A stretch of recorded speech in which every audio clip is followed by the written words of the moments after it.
Starting in January, schools in our area and all across the country will test their water for lead. This is part of the Environmental Protection Agency's new rule to reduce the lead and copper in our drinking water. And as it stands now, there are no state or federal regulations on testing, but Texas does have a voluntary testing program. Our KSAT Investigates team pulled some data from the program of schools and child care facilities.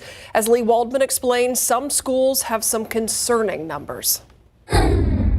You place your sample and you just simply collect your first sample. It's an easy process to collect water from different fixtures. And we had prepackaged labels, envelopes, and you would just pack it in here and send it off to the lab. Simple as that. Dr. Melissa Hill, a professional geologist and assistant director of environmental health and safety with San Antonio ISD, walked us through the district's lead testing process. We looked at cafeterias, gyms, where they're preparing food, anywhere where water would be used. The district is actively a part of the Texas Commission on Environmental Quality, or TCEQ's, voluntary lead testing program.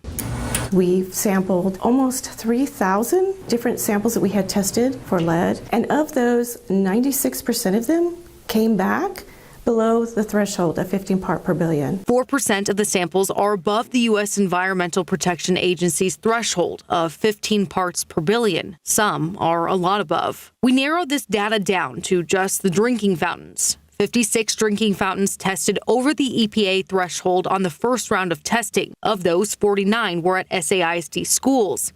Highland Park Elementary had 2 water fountains in the cafeteria test extremely high, one at 685.7 parts per billion and the other 277.2 parts per billion. That's 45 and 18 times the actionable limit set by the EPA. This one has been permanently removed. It's no longer there. The other one, we removed it, and then we put another one, but it's closed off. Smith Elementary, Mark Twain Dual Language Academy, and Pershing Elementary rounded out the top 5 highest lead counts found in at least one drinking fountain on its campus. While the district is taking mitigation efforts like closing off access to the fountains, some parents say they are still concerned. I'm shocked. That's really surprising and a little upsetting. I didn't even know that lead in the water was a concern that I should have. I was definitely very disappointed and very concerned because, I know the effects of lead and how they can be long lasting. Ingesting lead can be harmful, especially to young children and reproductive aged women. The EPA lists behavior and learning problems, slowed growth, hearing problems, lower IQ, and hyperactivity as possible results of lead exposure. The American Academy of Pediatrics states no amount of lead is acceptable for school-aged children, and, quote, we should ensure water fountains in school do not exceed water lead concentrations of more than 1 part per billion. Diana Lopez, an SAISD parent who works in environmental advocacy, says it's important the district figures out where the lead is coming from. It is important to be able to understand where the sources are coming from and to understand that if it is part of the infrastructure of the schools. Based on the data that we've collected so far, it could be strictly from the fixtures, could be lead soldering. But SAIC doesn't have an answer for that just yet. The district is currently in the evaluation stage of TCEQ's voluntary testing program. It's waiting for analysis of additional tests to see what concrete solutions are needed to ensure students have safe drinking water. At least we know we're doing something about it. We're mitigating. Statewide, Bexar County has the highest participation in collecting water samples to be tested. Now, in our investigation, we reached out to 23 school districts in 9 different counties. SAISD was the only school to grant us an interview. 12 districts didn't answer multiple requests for information. 3 others sent over information regarding lead testing being done. We have all the districts we reached out to and their responses on KSAT12. There you'll also find the list of Bexar County schools and child care facilities participating in the TCEQ program. For KSAT Investigates, I'm Lee Waldman. In other news now, the families of the Sandy Hook shooting victims have offered Alex Jones a deal to settle the more than $1 billion of debt that he owes them.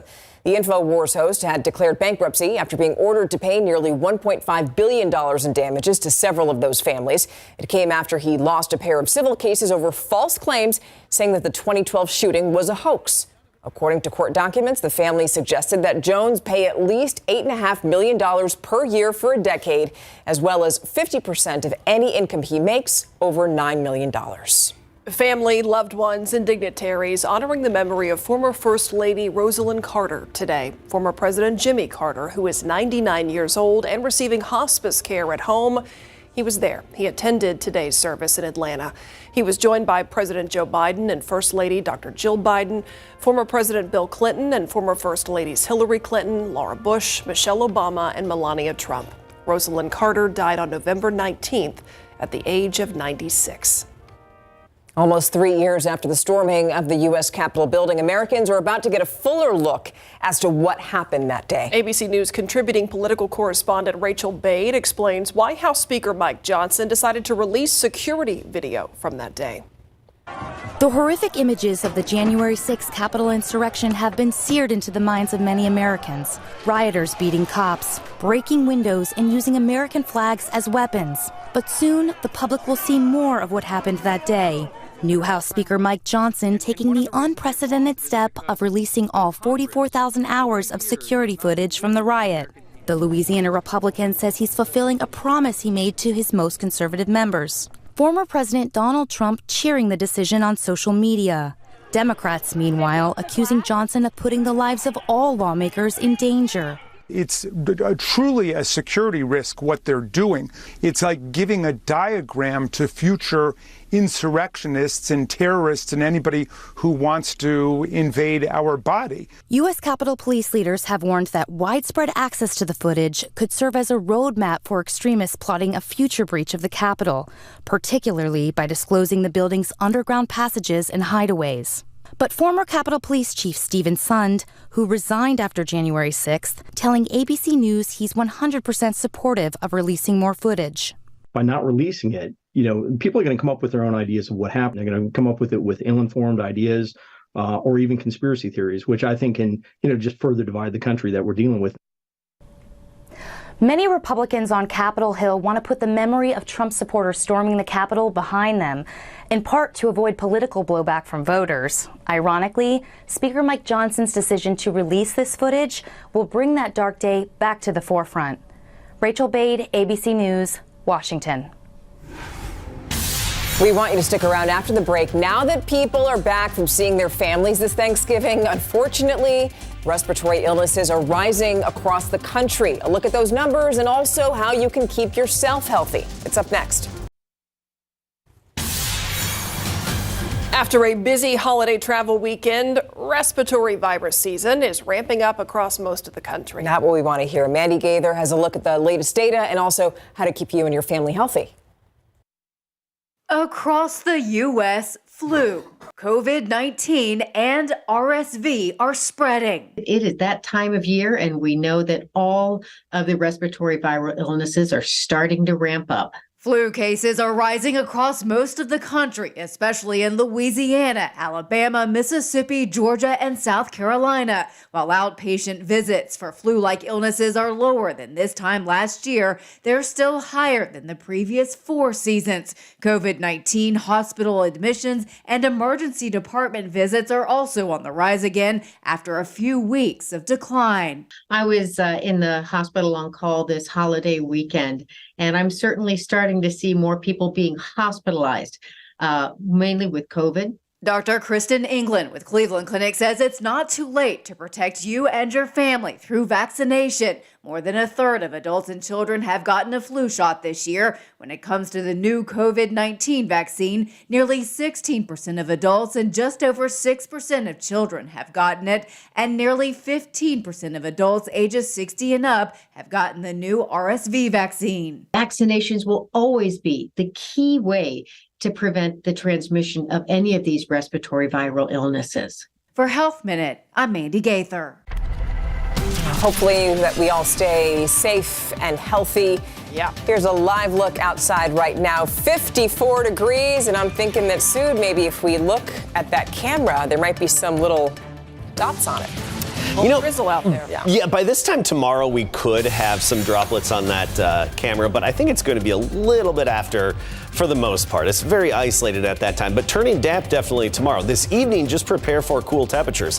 54 right now, 52 at 9 o'clock, midnight, we're at 49. We start the day tomorrow at 48 degrees. We'll talk more about the light rain, when it moves in, how much we can expect, time it out for you, and how we're doing as a whole this month in terms of precip and temperatures. See you in a bit.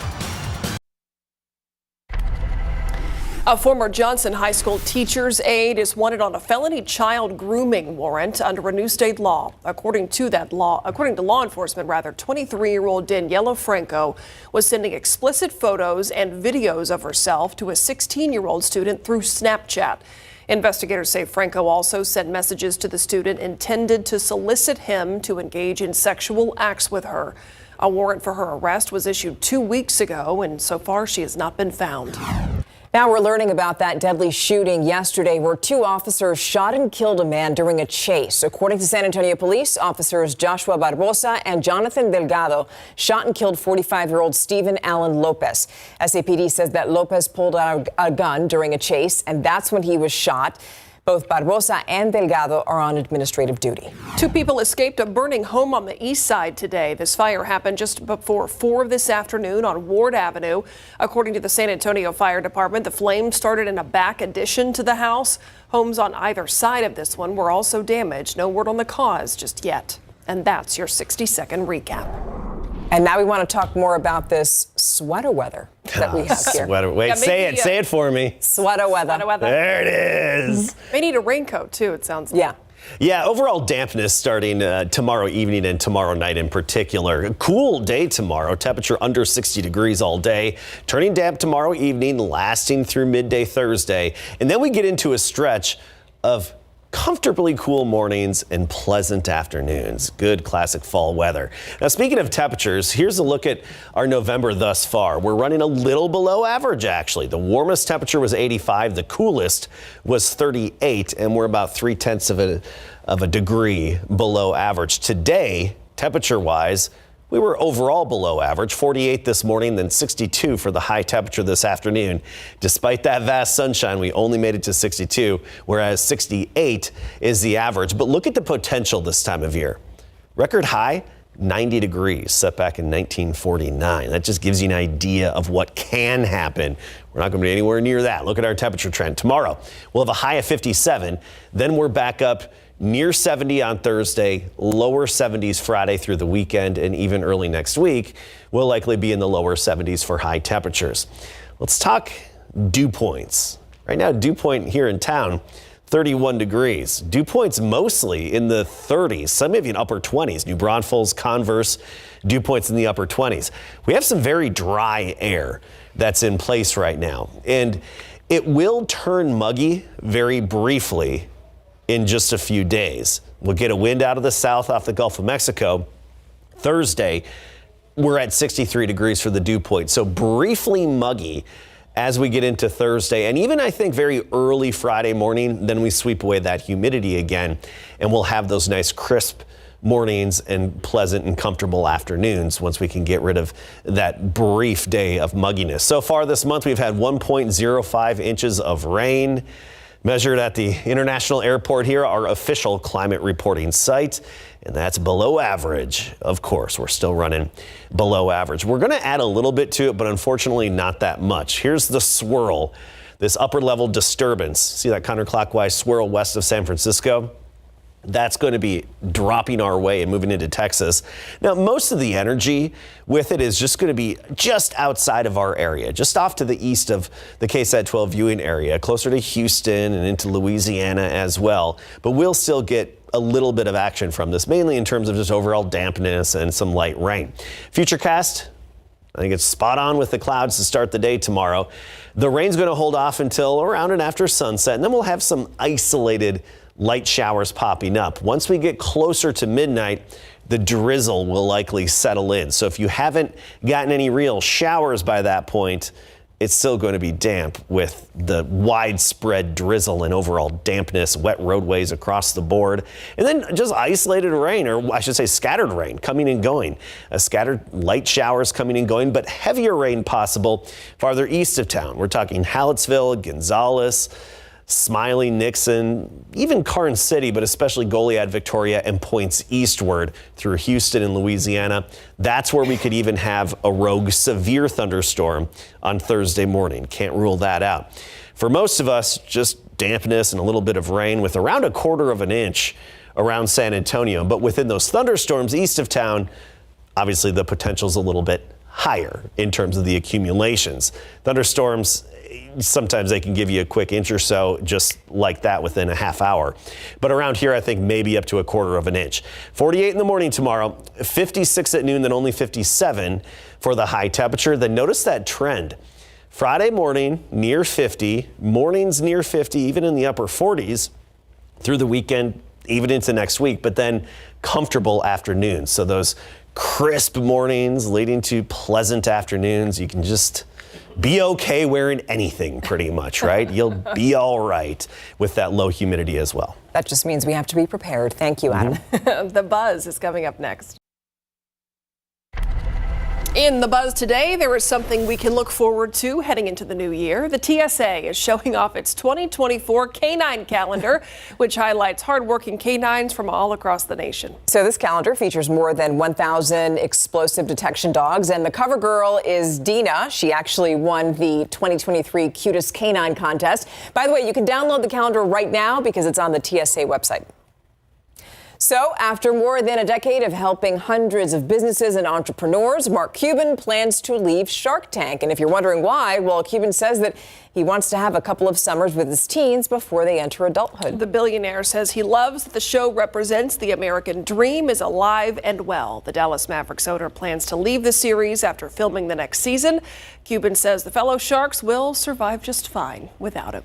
We'll be right back.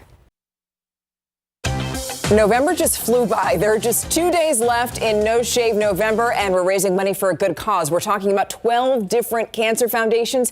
If you'd like to donate, just scan the QR code on your screen to learn more. By the way, last year, KSAT raised more than $30,000 to benefit cancer research, treatment, and prevention. So help us get to the finish line.